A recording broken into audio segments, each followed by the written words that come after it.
Videos को देखने के लिए सब्सक्राइब करें।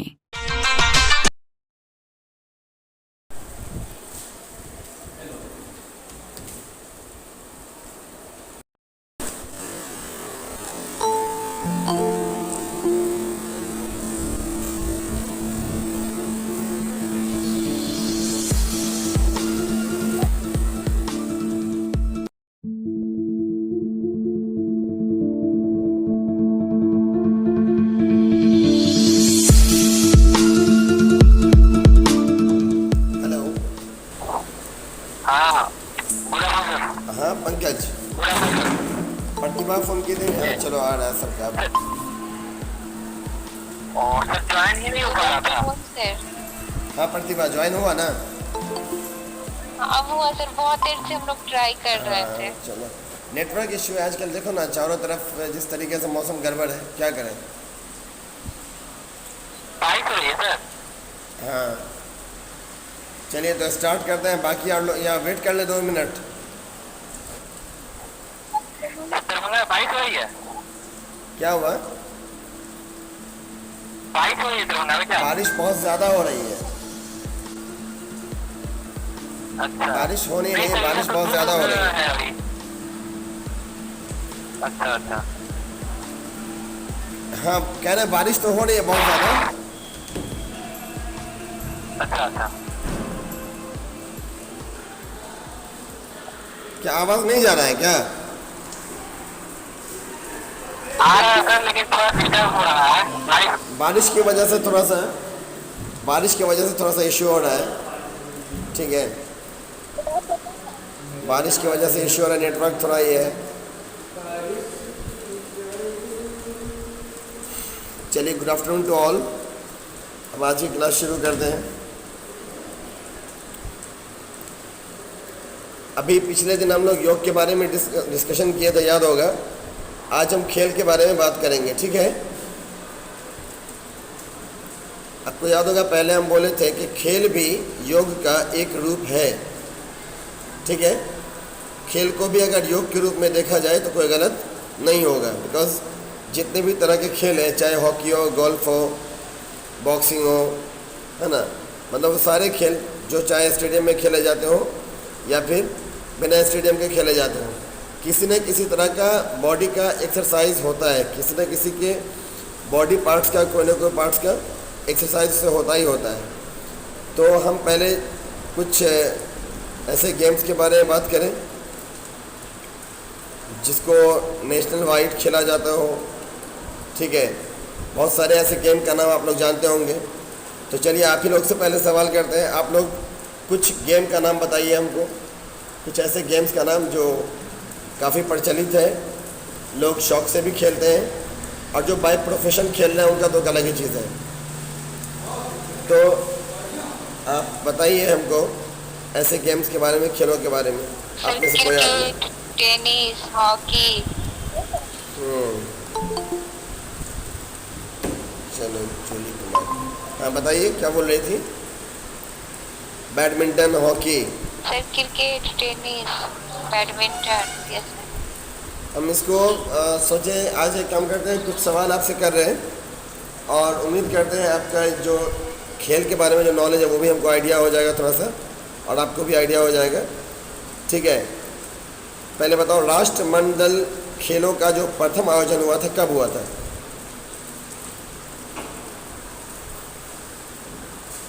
आप में से कोई भी राष्ट्रमंडल खेलों का जो आयोजन सबसे पहली बार हुआ था कब हुआ था?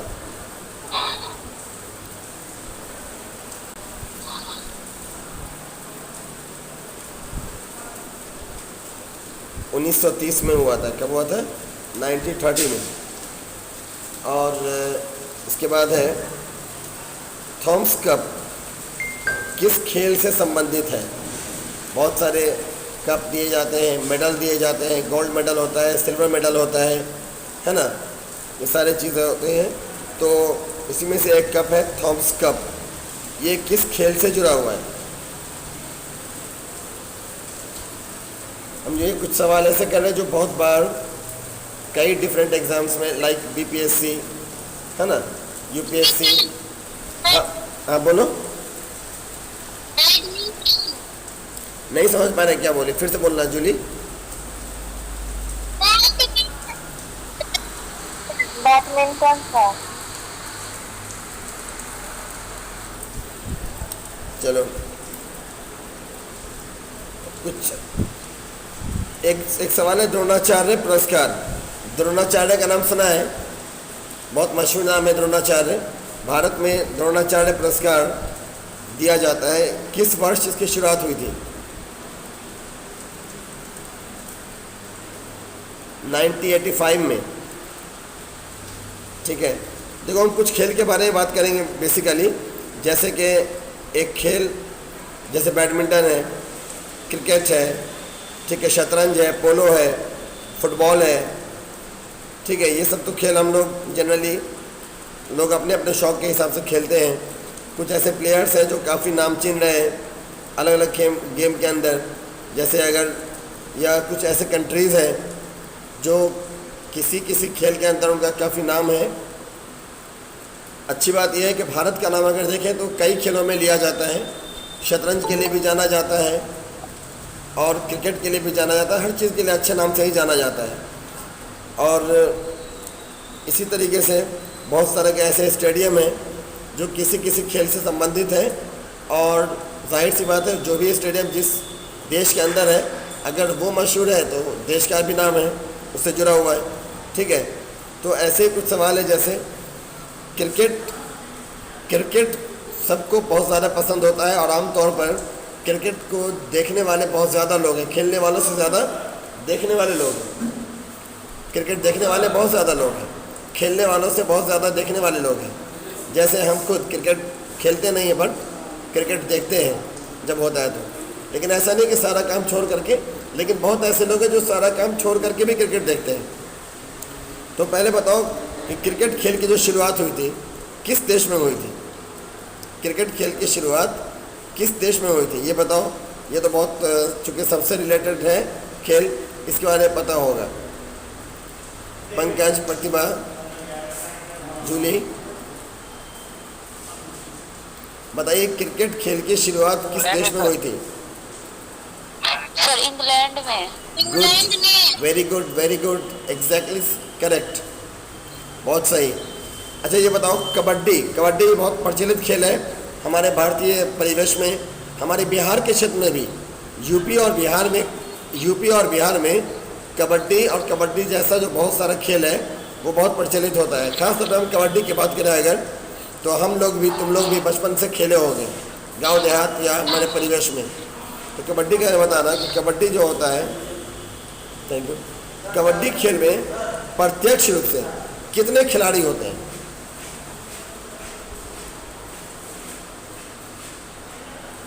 कबड्डी के खेल में प्रत्यक्ष रूप से कितने खिलाड़ी होते हैं? 7 सर। कौन बोला आंसर? प्रतिभा जवाब दी। 7। चलो वेरी गुड, सही आंसर है तुम्हारा। कबड्डी के खेल में 7 प्रत्यक्ष रूप से होता है। हालांकि हम लोग जो गांव वगैरह में खेलते थे, अभी भी याद है, तो हम लोग का खेल इस तरह होता था कि हम लोग प्लेयर जितने भी होते थे 2 हिस्से में बांट लेते थे। कुछ 7 का कोई क्राइटेरिया नहीं रखते थे हम लोग, लेकिन जो बेसिक्स है जो वो 7 प्रत्यक्ष रूप से बोला जाता है। मतलब आप डायरेक्ट जो गेम फाइट होता है वो 7 प्लेयर से खेल शुरू होता है। अच्छा, फिरोज शाह कोटला, ये भी भारत में काफ़ी मशहूर नाम है। फिरोज शाह कोटला सुना है ना? ये स्टेडियम कहाँ है, ये ग्राउंड कहाँ है?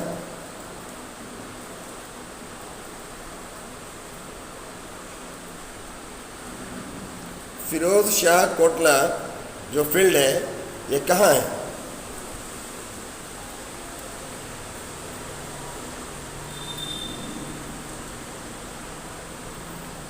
पंकज बताइए।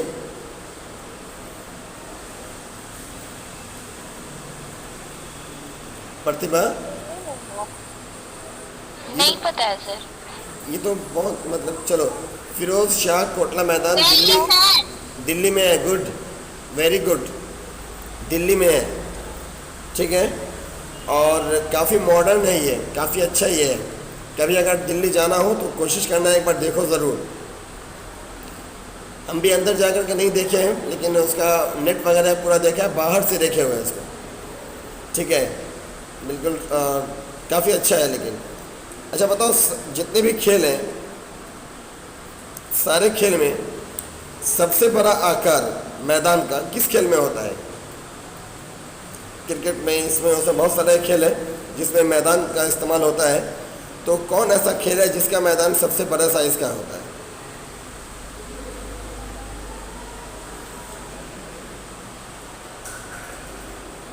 क्रिकेट। देखिए, हम मैदान बोल रहे हैं, मेरे सवाल को पहले समझिएगा। अगर इसी सवाल को हम बदल के बोलेंगे तो जवाब बदल जाएगा। हो सकता है क्रिकेट आपका सही हो जाए। एक मिनट, आपका क्रिकेट जवाब सही हो जाएगा। किसका?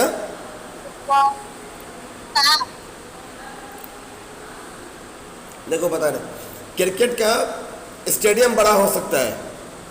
स्टेडियम इन द सेंस के जो विजिटर्स हैं, जो देखने वाले दर्शक हैं, कितने ज़्यादा हटेंगे। चूँकि सबसे ज़्यादा लोकप्रिय खेल एक तरह हमारे भारत में एक तरह से क्रिकेट ही है, अदर देन अदर गेम्स। तो डेफिनेटली चूँकि सभी खेल के पीछे का वजह प्रोफेशनलिज्म है और उसमें इनकम ऑफ सोर्स भी होता है, तो उस वजह से देखा जाए तो बड़े बड़े स्टेडियम हैं। स्टेडियम हम नहीं पूछ रहे आपको, स्टेडियम बड़ा अलग क्वेश्चन हो जाएगा।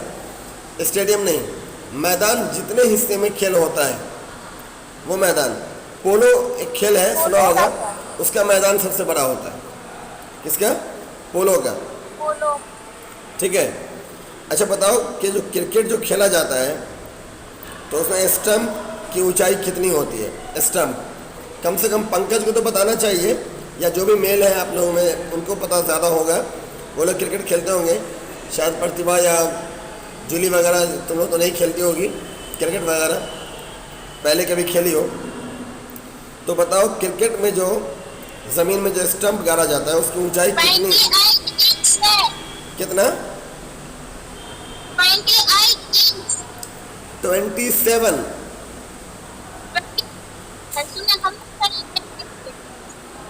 27 इंच। 22 होता है सर, 22 होता है। कितना होता है? 22 होता है सर। नहीं, 27।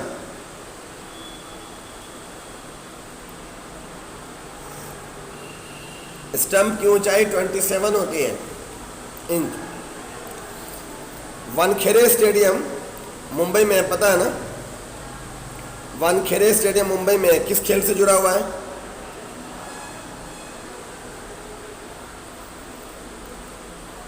अगर पूछेंगे वानखेड़े स्टेडियम कहाँ है तो जवाब तो होगा मुंबई में। किस खेल से जुड़ा हुआ है?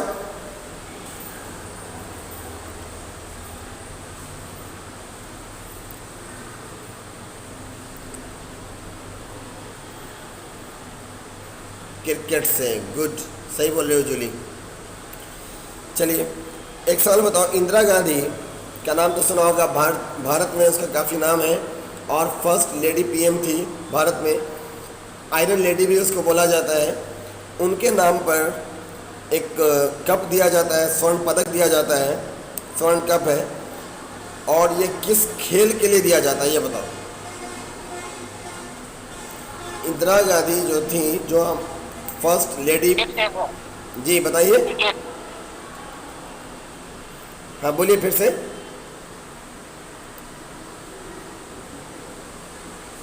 पंकज बोलिए फिर से।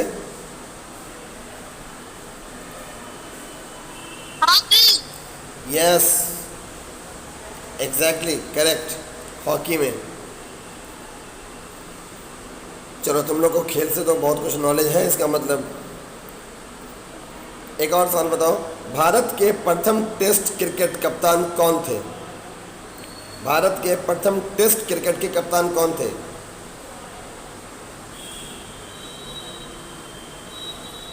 मशहूर नाम नहीं है लेकिन जीके का सवाल है ये। सीके नायडू।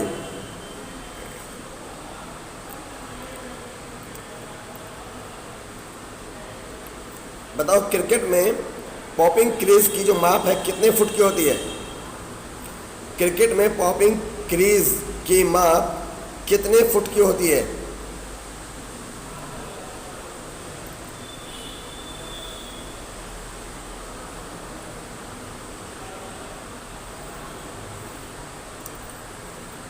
फिर से बताइए, क्रिकेट में पॉपिंग क्रीज की जो लंबाई है, माप है, वो कितने फीट की होती है?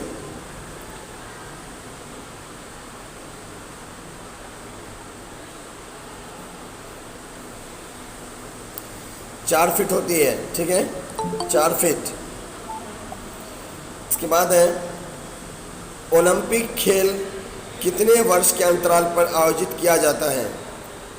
ओलंपिक खेल कितने 4 वर्ष? वर्ष सर। हाँ बोलो बोलो प्रतिभा। 4 वर्ष। गुड। तुम लोग का तो काफ़ी अच्छा खासा गेम से रिलेशन है, तुम लोग को पहचान है, याद है, क्योंकि हम कई तरह के खेल का पूछ रहे हैं। इनफैक्ट अटेंडवली पूछा है बिना बताए हुए, फिर भी आप लोग को पता है तो अच्छी बात है। अच्छा बताइए, सुभाष चंद्र बोस खेल संस्थान कहाँ है? सुभाष चंद्र बोस खेल संस्थान कहाँ है? किस जगह?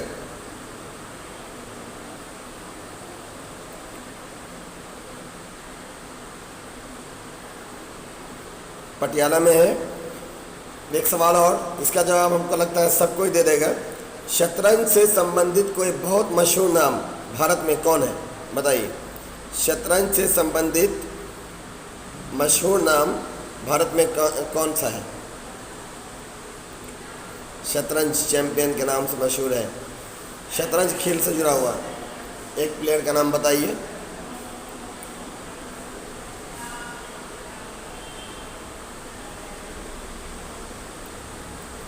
ये सवाल तो मालूम होना चाहिए, आसान सवाल था। विश्वनाथ आनंद नाम। हाँ बोलो बोलो। विश्वनाथ आनंद।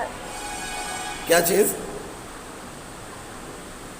सर उनका नाम विश्वनाथ आनंद। चलिए, एक लेडी नाम बताओ इसमें, शतरंज से संबंधित कोई लेडी प्लेयर।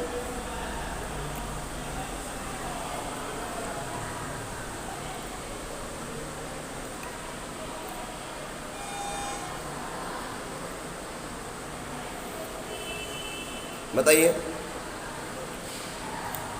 तानिया सचदेव। ये खेल के बारे में कुछ कुछ सवाल पूछे हैं, ठीक है, और मेन ये था कि इसलिए पूछा है ताकि खेल पे हम अच्छे से फोकस करेंगे नेक्स्ट डे, थोड़ा थोड़ा पूछना था इसके बारे में। अच्छा बताओ, आयरन शब्द किस खेल से जुड़ा हुआ है? आयरन, आयरन शब्द का संबंध किस खेल से है?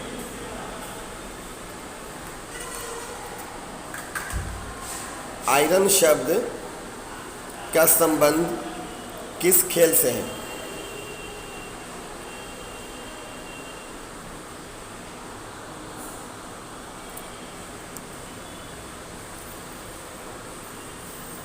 ये सब याद कर लीजिएगा, हम भेज देंगे पूरा। गोल्फ से संबंधित है, गोल्फ से जुड़ा हुआ नाम है, गोल्फ जो खेलते हैं हम लोग। और मैराथन जो होता है वो भी, मैराथन की जो दौड़ होती है वो कितनी दूरी पे खेली जाती है मैराथन?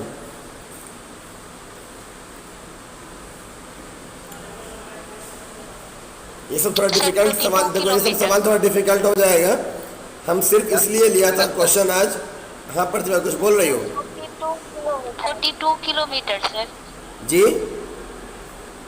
मैराथन का दौड़ बोले ना, वो 42 किलोमीटर होता है। 26 मील 385 गज,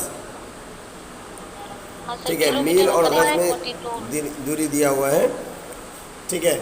हम कुछ क्वेश्चन इसलिए किया था आप लोग से ताकि एक बार देख लेंगे क्या है नहीं है, इसको हम फिर आगे कंटिन्यू जब करेंगे तो इसके हिसाब से 1 बाय 1 खेल का नाम लेकर के चलेंगे, ठीक है।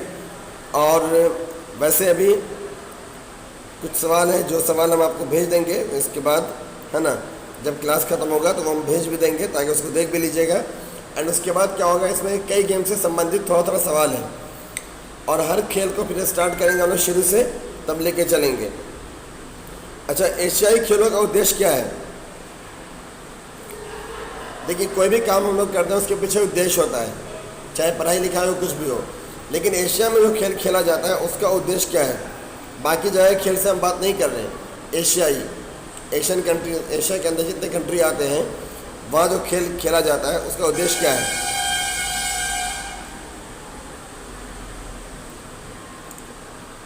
जैसे कहा ना कि खेल एक एक्सरसाइज भी है, तो एज एन एक्सरसाइज के लिए खेलते हैं हम, या फिर एज अ पब्लिसिटी, बहुत नाम हो जाए उसके लिए खेलते हैं, as to grow enough income, बहुत पैसा कमाने के लिए खेल लेते हैं, as to grow our own interest, अपने इंटरेस्ट को डेवलप करने के लिए खेल लेते हैं वो, या कोई और मकसद क्या है इसका एग्जैक्टली? हर आदमी अलग अलग तरीके से खेलता है। अगर हम लोग खेलते हैं खेल अगर, तो हम लोग इंटरेस्ट के लिए ही खेलेंगे, हम लोग का ऐसा कैरियर नहीं है। लेकिन जब अगर स्पॉन्सर्ड कोई करेगा, स्पॉन्सर्ड करने का मतलब आपके ऊपर कोई दाव लगा रहा है, जैसे मम्मी पापा आपके ऊपर पूरी तरह से अभी तक मेहनत की है, मैट्रिक, इंटर, बीए, बीएससी जो भी हो, कई लोग का पीजी भी होगा, उसके बाद बीएड। क्यों? दैट्स वाई उनको एक ऐसा बंदा चाहिए जो कल टीचर बन के, प्रोफेशनल बन के आए।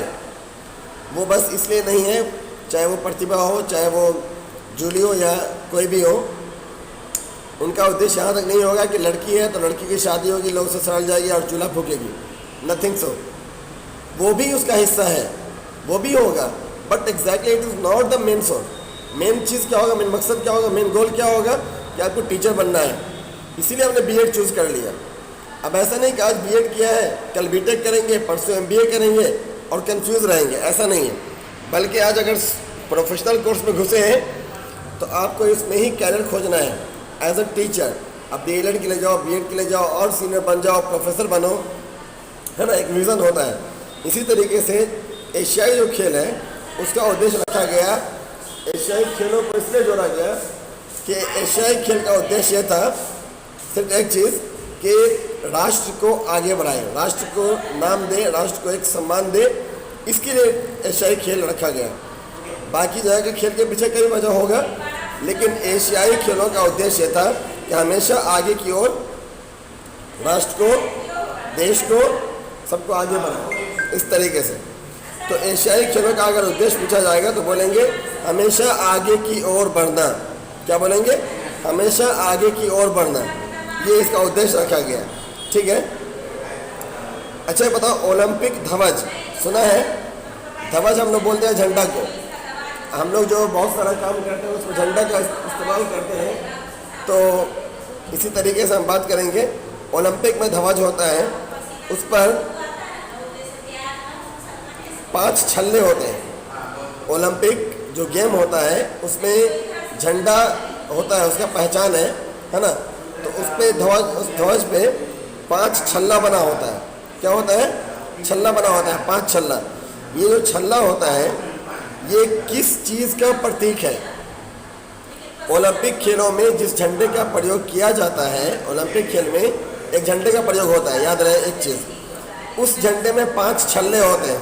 दूसरा चीज़, और ये जो 5 छल्ले होते हैं ये किस चीज़ को इंडिकेट करते हैं? हम asking the question, the flag which are just used for Olympic game that shows 5 different छल्ला बोलते हैं, ठीक है ना। इन सारे छल्लों को का एक क्या प्रतीक, किस चीज़ का प्रतीक है ये बताओ? 5 महाद्वीप है, 5 महाद्वीप का उसमें ग्राफिंग बना हुआ है, ग्राफिक्स बना हुआ है।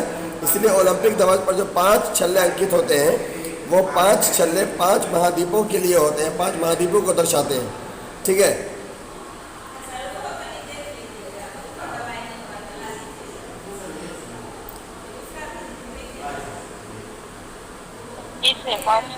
हाँ बोलो, कुछ बोल रहे हो तुम लोग? अच्छा बताइए, चाइना मैन 2 वर्ड है। चाइना मैन किस खेल से संबंधित है? चाइना मैन किस खेल से संबंधित है?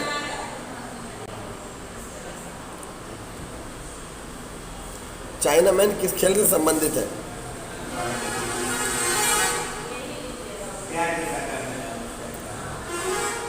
बताइए। क्रिकेट से, वेरी गुड। तुम लोग का बहुत कुछ अच्छा ये है। मैराथन वाला में जवाब तुमने से जो दिया था शायद प्रतिभा बोली थी ना, ठीक है। मैराथन का जो तुमने जवाब दिया था, जैसे हम तुमको बोले थे गज़ में तो होता ही है, ठीक है ना। और कोई इसका जवाब गज़ से हटा करके जवाब दिया था इसमें, किस में दिया था? किलोमीटर में सर। सही जवाब था तुम्हारा, इसलिए हम दोबारा टोके उसके लिए। 42.195। जी जी, चलो। ये सब कुछ सवाल था, जो ऐसे सवाल बहुत सारा है और भी है, हम इसलिए सवाल किए थे ताकि थोड़ा सा तुम लोग देखना उसको। और एक बहुत मशहूर किताब है क्रिकेट इज़ माई स्टाइल, इसके बारे में सबको पता होगा। इंडिया से जुड़ा हुआ है, क्रिकेट से जुड़ा हुआ है, और काफ़ी जब फर्स्ट वर्ल्ड कप आई थी इंडिया में, उसके बाद ये किताब लिखी गई थी, क्रिकेट इज़ माई स्टाइल। किसने लिखा था?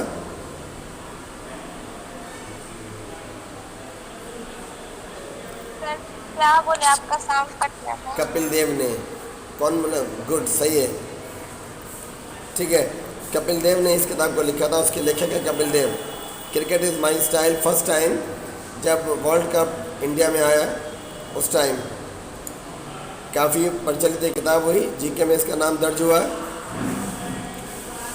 चलो, क्रिकेट की अंतर्राष्ट्रीय संस्था कौन है?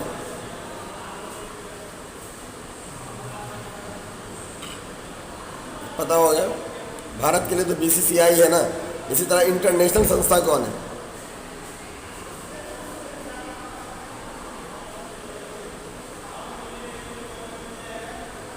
आईसीसी है सर। आईसीसी है ना। International cricket council.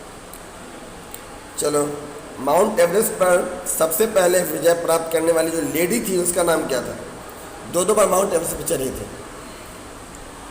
ये सवाल स्पेशली लेडीज से, तुम लड़कियों से सवाल। चलो बताओ, 2 बार माउंट एवरेस्ट पर विजय प्राप्त करने वाली पहली महिला कौन थी?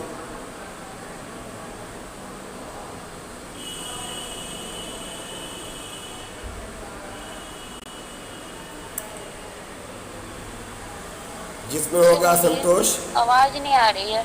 कह रहे हैं कि 2 बार माउंट एवरेस्ट पर विजय प्राप्त करने वाली पहली महिला कौन थी? संतोष यादव। बछेंद्री पाल। हाँ, बछेंद्री पाल। बछेंद्री पाल। बछेंद्री पाल 2 बार गई थी। सर नहीं सर, कल एक बार गई। संतोष यादव 1 बार गई थी। संतोष यादव 2 बार गई थी। इसीलिए देखो, सवाल को थोड़ा ट्विस्ट कर देता है तो बदल जाएगा सवाल। अगर 1 बार पूछेगा तो बछेंद्री पाल होगी। बछेंद्री पाल का बारे में तो पूरी स्टोरी काफ़ी फेम है, ठीक है। उसने डिसाइड कर लिया था कि जब उसके साथ इतना सीरियस एक्सीडेंट हुआ है और उसके बाद वो बच गई है और उसका पाँव ही कट गया है ना, at least near about 20 hours 24 hours train की पटरी पर पड़ी हुई थी और ट्रेन उसके दोनों पाँव को कट के निकल गई थी सिर्फ, है ना। तो उसका तो पूरा अलग ही रिकॉर्ड ही अलग है। उसने उसी दिन ठान लिया था कि अगर इतने बड़े हादसे के बाद अगर मैं बच गई हूँ तो मुझे कुछ ऐसा करना है जिसके लिए ईश्वर ने मुझे बचाया है। तो उसके बाद उसने सोचा क्या होगा, पाँव से क्या कर सकते हैं। तो उसने सोचा जो पाँव से सबसे डिफ़िकल्ट काम होगा वो पहाड़ पे चढ़ने वाला, जो आम आदमी नहीं चढ़ सकता है। तो उसने वो काम को रिकॉर्ड बनाने के तौर पे किया था। तो उसका तो नाम है ही, है ना। लेकिन 1 टाइम, नॉट फॉर 2 टाइम। 2 बार अगर ये सवाल आ गया कि 2 बार माउंट एवरेस्ट पर चढ़ने वाली पहली महिला कौन थी, then Santosh Yadav. Clear? 1 time के लिए वो जवाब होगा। चलो, इसके बाद है सबसे पहली बार ओलंपिक खेल किस वर्ष आयोजित किए गए थे और कहाँ? ओलंपिक खेल सबसे पहली बार किस वर्ष में आयोजित हुआ था और कहाँ आयोजित हुआ था?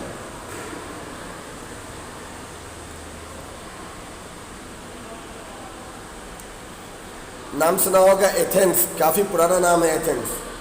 ग्रीस बोलते हैं उसको, बहुत सारी बुक में मिलता होगा ग्रीक नेम, GREE के ग्रीक, कई जगह GREEC ग्रीस लिखा जाता है। ग्रीस लिखो, ग्रीक लिखो, इट्स द सेम नेम, है ना, फ़र्क नहीं है, दोनों एक ही है। तो ये काफ़ी मशहूर नाम है ग्रीस के बारे में। आपको ग्रीस का इतिहास बहुत मायने में अलग है। एथेंस वहीं का एक शहर है, ठीक है ना। तो अब जैसे जब भी इंडिया बोला जाएगा तो इंडिया में न्यू दिल्ली साथ साथ बोला जाता है। USA बोलते हैं तो यूएसए के साथ भी कोई नाम जुड़ा रहता है, पता है ना। जो किसी भी कंट्री की कैपिटल है वो उसके साथ साथ चलता है वो नाम अक्सर। इसी तरीके से ग्रीस के अंदर एथेंस का नाम काफ़ी चला और एथेंस काफ़ी मशहूर नाम है। एथेंस ग्रीस का नाम सबसे पहले 1896 में यह ओलंपिक खेल शुरू किया गया था, आयोजित किया गया था और आज पूरे वर्ल्ड में खेला जाता है। लेकिन ग्रीक और भी नामों की वजह से जाना जाता है और भी कामों की वजह से जाना जाता है। अगर आप हिस्ट्री पढ़ेंगे तो जानिएगा एथेंस के बारे में। एथेंस शहर का बता रहा है, वहाँ की जो लेडीज़ होती थी अपने बच्चों को पैदा होने के साथ ही एक तरह का आवरण पहना दिया करती थी। आवरण मतलब फेस कवर्ड हो जाता था और उसको पैदा होने के साथ ही कुछ साल के बाद जब वो थोड़ा होशमंद हो ज़रा सा भी, वो बच्चों को नहीं पहचान सकती थी वो लेडी कि उसका बच्चा कौन है, और वो एक ट्रेनिंग में चला जाता था सारी लेडीज़ का बच्चा था। और वो जब तक जवान नहीं हो, एक अच्छा सैनिक नहीं, एक अच्छा योद्धा नहीं बन जाए, वो लौटता नहीं था। और उन लोगों का ये होता था पहले आपस में ही ये सीखते थे, लड़ते थे। अगर किसी की जान चली गई तो चली गई, कोई दिक्कत नहीं, उसका मलाल उनको नहीं था। तो ये सब ऐतिहासिक उन लोगों का रिकॉर्ड रहा है। वो लोग कभी हारते नहीं थे और वो लोग सीधे डायरेक्टली वो तब उस चीज़ से भी नाम उसका काफ़ी फेम है एथेंस का। एथेंस का अगर पढ़ते हैं हिस्ट्री में तो काफ़ी कुछ मिलता है हमको। और ग्रीस वर्ड लगभग साइंस के इसमें बुक्स वगैरह में आपको बहुत सारा ऐसा वर्ड है जिसका ओरिजिन ग्रीक्स है, ग्रीक वर्ड से आया हुआ है। बहुत सारे वर्ड में देखिएगा अक्सर लिखा रहा है ग्रीक वर्ड है, ये बहुत सारे वर्ड के साथ लिखा रहा है। ठीक है,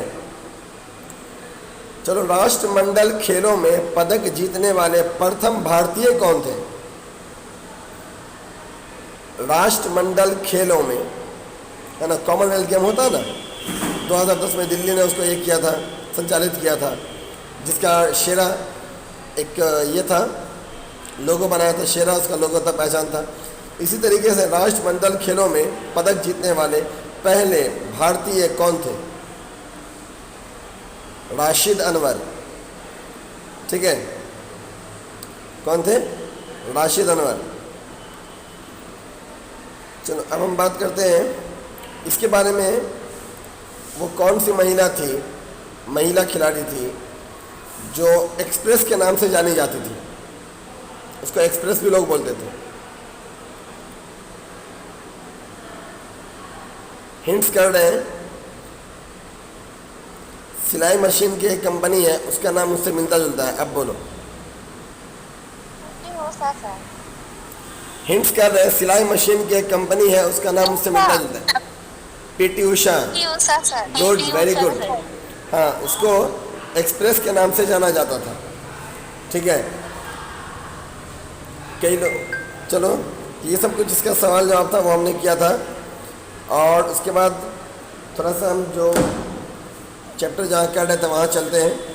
खेल के बारे में जो पूछा, थोड़ा हमारा सवाल वो इसलिए पूछा है कि कल खेल के ऊपर ही फोकस करेंगे, यानी कल नहीं, सॉरी परसों, कल तो होगा नहीं क्लास, परसों होगा, तो परसों जो फोकस करेंगे खेल पर ही करेंगे। ठीक है, आज हम खेल से कुछ सवाल किए थे ताकि तुम लोग का हल्का सा ये देख लें क्या है अभी तक आपका नॉलेज खेल से जुड़ा हुआ कितना है, इंटरेस्ट खेल में कितना है, वो जानने के लिए। और लास्ट डे जो हम किए थे योग के ऊपर बातचीत किया था, अब उसको हम प्रोसीड करते हुए आगे जा रहे हैं।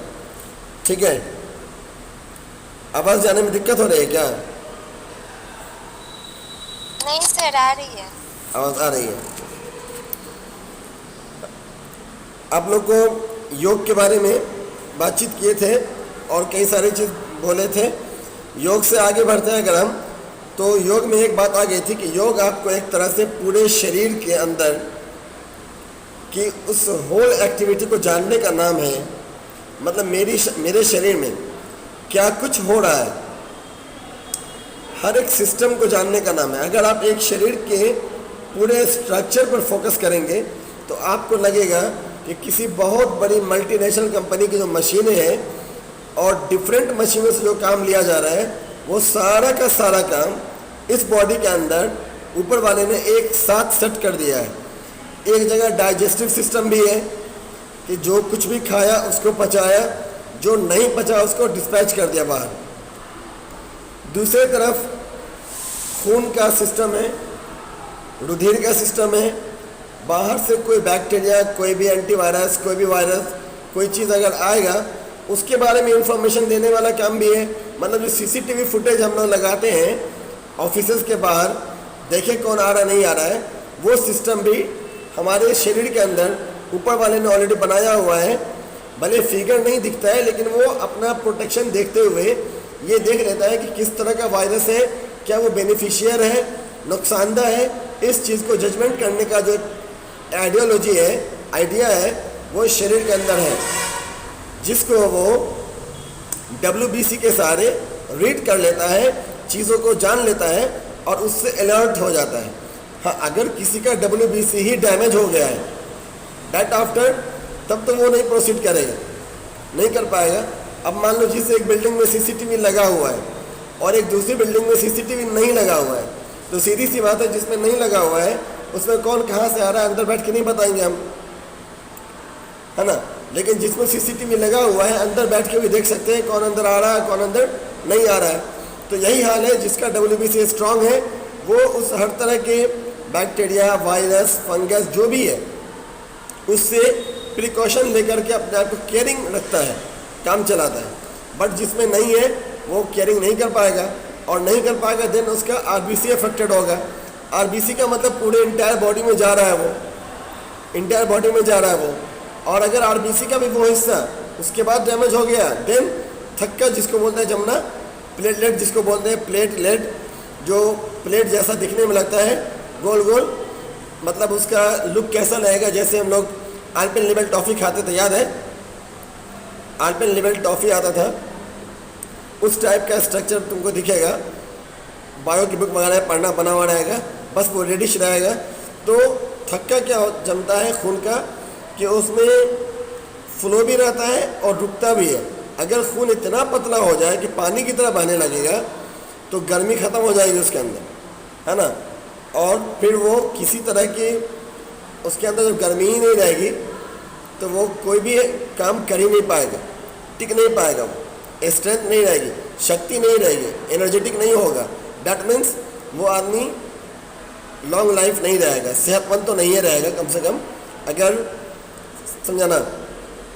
इसीलिए हम एक चीज़ सीख पाए थे कि अगर योग को ठीक से किया जाए और एजुकेशन लेके किया जाए, सही तरीके से समझ के किया जाए, तो योग आपको वो हर शिक्षा दे देता है कि आपके जिस्म के अंदर और जिस्म को फिट रखने के लिए कौन सा एक्सरसाइज कब करना चाहिए, कितना देर करना चाहिए, कैसे करना चाहिए।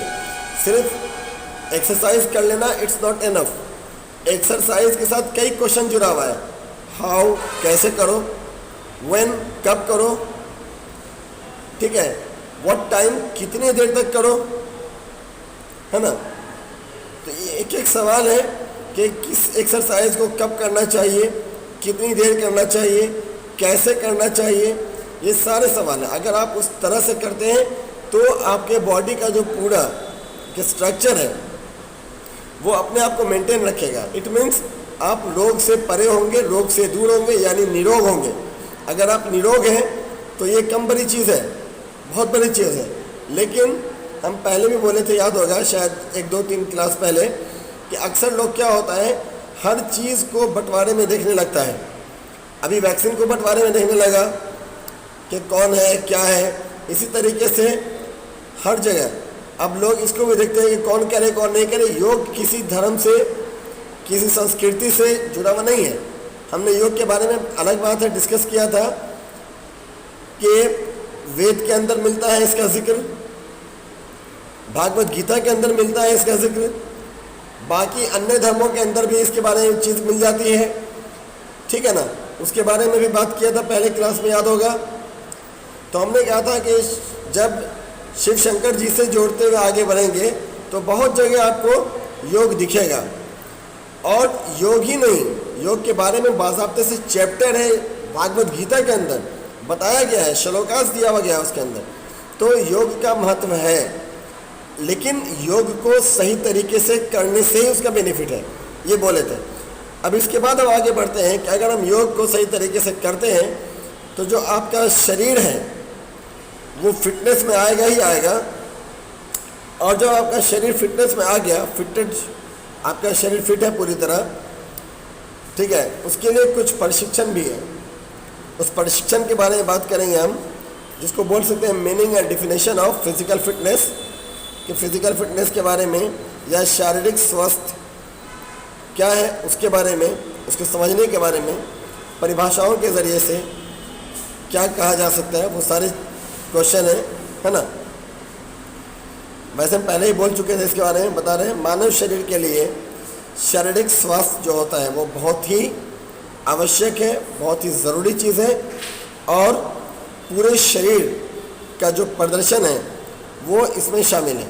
मतलब अगर इंटरनली कोई चीज़ गड़बड़ है अगर, तो एक्सटर्नली भी परफॉर्मेंस आपका नहीं होने वाला है। फिर बाहर का जो भी परफॉर्मेंस आप दिखा रहे हैं, चाहे किसी चीज़ को लिफ्टिंग करना हो, उठाना हो, ठीक है, या कोई काम को देर तक कर लेना हो, स्टेमिना हो किसी काम को करने का। जैसे अगर मान के चलो कोई अगर 10 किलोमीटर दौड़ लेता है, कोई 5 किलोमीटर दौड़ लेता है, कोई 2 किलोमीटर दौड़ लेता है, ठीक है, और कोई दौड़ ही नहीं पाता है, ये किस पे डिपेंड करेगा? स्टेमिना के ऊपर डिपेंड करेगा। बाहरी स्ट्रक्चर से पाँव तो सबके पास है, हाथ तो सबके पास है, सबके पास सब कुछ है, बट आपका शरीर और आपके शरीर का वो पार्ट आपका साथ दे रहा है, नहीं दे रहा है, कितना दे रहा है ना, कब तक दे रहा है, ठीक है। ऐसा नहीं कि आप बहुत मोटे हैं, बहुत मोटे हैं, है ना, लंबे ऊंचे हैं तो आप बहुत काम कर लीजिएगा। कई बार हो सकता है आप मोटे भी होंगे, लंबे भी होंगे, देखने में बहुत अच्छे लग रहे होंगे, लेकिन आप दौड़ नहीं पाएंगे। क्यों नहीं दौड़ पाएंगे? इंटरनल